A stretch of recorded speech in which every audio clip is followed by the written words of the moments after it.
क्या तुम जानते हो कि बादल हाथी से भी ज्यादा भारी हो सकते हैं? हाँ, ये सच है।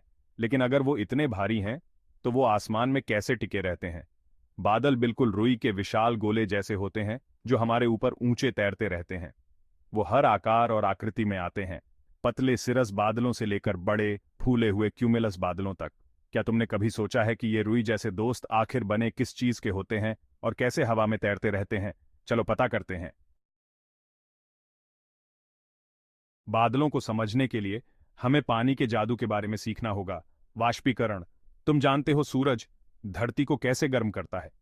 जब पानी गर्म होता है तो वह एक अदृश्य गैस में बदल जाता है, जिसे जल वेपर कहते हैं। एक चूल्हे पर सीटी बजाती हुई केतली की कल्पना करो। जो स्टीम तुम देखते हो वो जल वेपर होती है। बिल्कुल स्टीम की तरह नदियों, झीलों और यहां तक कि पोखरों का पानी भी स्टीम बनकर हवा में गायब हो जाता है। ये वेपर हवा से हल्का होता है और ऊपर वायुमंडल में उठने लगता है।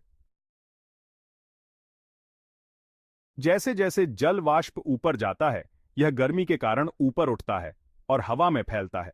जब यह ठंडे वातावरण से मिलता है तो यह ठंडा होता जाता है। और सोचो क्या होता है जब जल वाष्प ठंडा हो जाता है?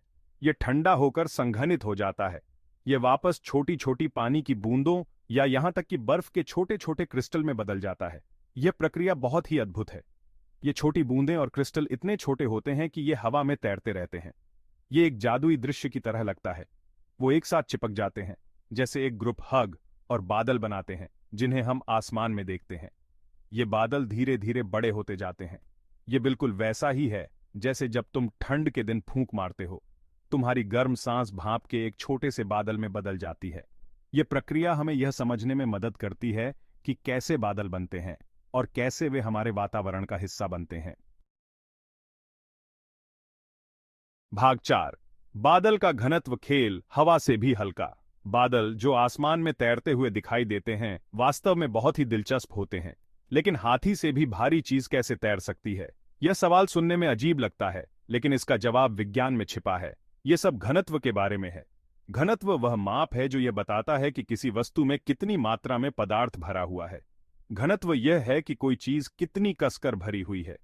यह समझने के लिए हमें यह देखना होगा कि विभिन्न वस्तुएं कितनी घनी होती हैं। एक बड़े से पत्थर और एक पंख के बारे में सोचो।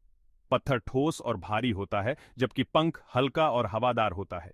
पत्थर घना और भारी होता है, इसलिए वह डूब जाता है। यह उसकी उच्च घनत्व के कारण होता है। लेकिन पंख हल्का और हवादार होता है, इसलिए वह तैरता है।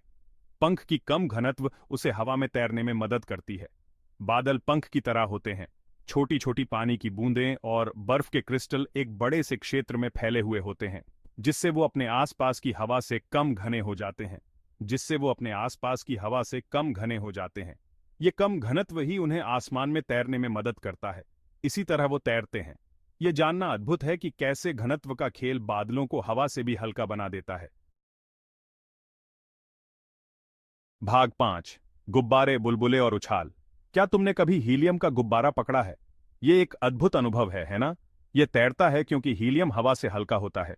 हीलियम के अणु हवा के अणुओं से कम घने होते हैं, इसलिए गुब्बारा ऊपर उठता है। बादल भी ऐसे ही होते हैं। वो अपने नीचे की हवा से हल्के होते हैं। बादलों में पानी की छोटी छोटी बूंदें होती हैं जो हवा में तैरती रहती हैं। साबुन के बुलबुलों के बारे में भी सोचो। जब हम बुलबुले बनाते हैं तो उनके अंदर की हवा उन्हें ऊपर उठाती है। वो तैरते हैं क्योंकि उनके अंदर की हवा उनके बाहर की हवा से हल्की होती है। बुलबुले की पतली परत हवा को अंदर बंद कर देती है। बादलों में हवा की धाराएं भी होती हैं जो उन्हें तैरते रहने में मदद करती है। जैसे हल्की हवा बुलबुलों को आसमान में धकेलती है। हवा की धाराएं बुलबुलों को इधर उधर ले जाती हैं और वो तैरते रहते हैं। तो बादल तैरते हैं क्योंकि वो हवा से कम घने होते हैं और हवा की धाराओं द्वारा ऊपर उठाए जाते हैं। ये सब विज्ञान का कमाल है, जो हमें दिखाता है कि कैसे हल्के पदार्थ भारी पदार्थों के ऊपर तैर सकते हैं। भाग 6। बादल, प्रकृति के तैरते हुए वंडर्स। छोटी बूंदों से लेकर विशाल संरचनाओं तक, बादल प्रकृति के आकर्षक अजूबे हैं। वो हमारे मौसम में एक महत्वपूर्ण भूमिका निभाते हैं। बारिश, बर्फ और यहां तक कि सुंदर सूर्यास्त भी लाते हैं। अगली बार जब तुम आसमान की तरफ देखो तो जल वेपर की अद्भुत यात्रा, डेंसिटी के जादू और बादलों के आश्चर्य को याद रखना।